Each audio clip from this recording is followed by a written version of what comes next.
Assalamu alaikum. A'udhu billahi minash shaitanir rajim. This video is about domestic abuse. We have one more day until the end of the awareness of domestic abuse. And instead of making it for such just days, why don't we always remember to make ourselves aware of domestic abuse? I'm making this video because El Martella mentioned in her video about within the Ummah. Now, she was getting some grief from certain users within YouTube saying that there is no such thing as domestic abuse in the Ummah. You would be called a liar and such as that because there is such cases. And the more that we hide it from each other, the more likely that it's going to come out in a bad way. It's better that we stop and we recognize the abuse that happens. I've been looking around the internet for certain things on this topic and it's very well covered up.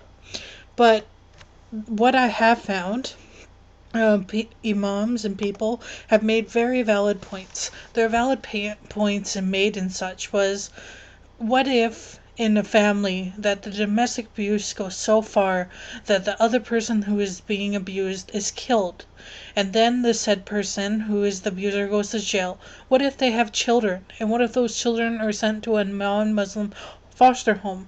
What would you do for that?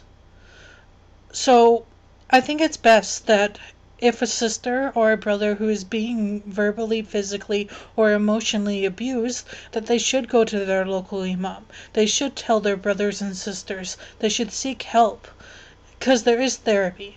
There's another story I was reading upon, is this is another form of domestic abuse. Some people may disagree that it's not domestic abuse, it's just a misunderstanding. But let's say that a husband gets married to one wife, and then, without telling her, he goes behind her back and he marries another woman. And such, the first wife did not agree to such, and he still married a second woman. And then he goes to his wife and tells her that she is no longer his only wife, but he has a second wife. That can be classified as a domestic abuse as well, because what is she supposed to do? And if she has children to think about, the husband may use her children against her and such. That saying that she is a bad mother, that he would take custody of the children. So what is she left to do? To sit in an abusive relationship and such. That's why we should stop and get married and make sure the other person that you are married to is agreeable to you getting a second wife. Don't go behind people's back and cause more complication, because that can be a set of abuse as well. Also too, and not allowing people like your husband or your wife, not allowing your spouse to go places, certain places, or wear certain things. You may want to be protective, but remember, the other person is a person too, and they have the right to choose what they want. Perhaps your wife is going through a phase within the Western society. I know that I go for these phases where sometimes I just can't handle the job, that I can't handle the pressure. I hope that when I get married, inshallah, that my husband will become understanding and not harass me to wear the hijab all the time, because what if I'm facing a certain situation where I'm having a hard time? You should confront them and ask if you could help them before criticizing them.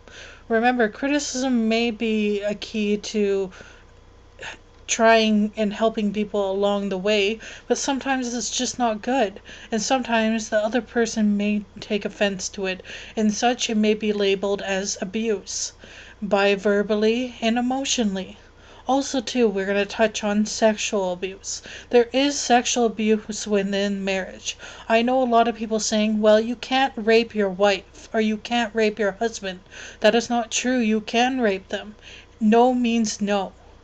And if one person says no, but you continue, or you hit them, or you abuse them after they say no, and then force yourself upon them, I hate to break it to you, Sugar Plum, but it's rape.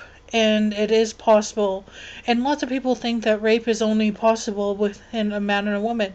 No, that's incorrect. A woman can just as well rape a husband as well as a husband can rape a wife. It is possible.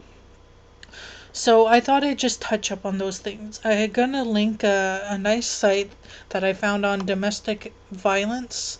It's found soundvision.com, Islamic information and products, and it covers the Aisha Zabar's murder. It covers stories of domestic violence. It shows there's tips for the victims, tips for imams, tips for friends of the victim.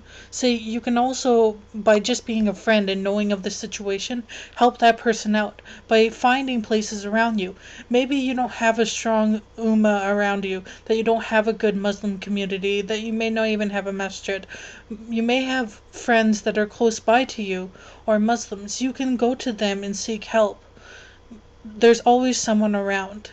And I entirely, if you feel that you have a problem, I will take time out of my day, even if you are across the world in Pakistan, or across the world in China, or across the world in the UK, or way down in South America, anywhere. I will try to help you the best way I can, because you are my brother or sister within the Ummah. And I love you for the sake of Allah.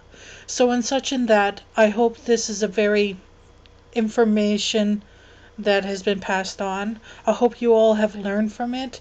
And thank you, El Martella, Julam, and this is my Dean for making those purple hijab videos after I harassed you to do so, because it is a thing that we should all be aware of.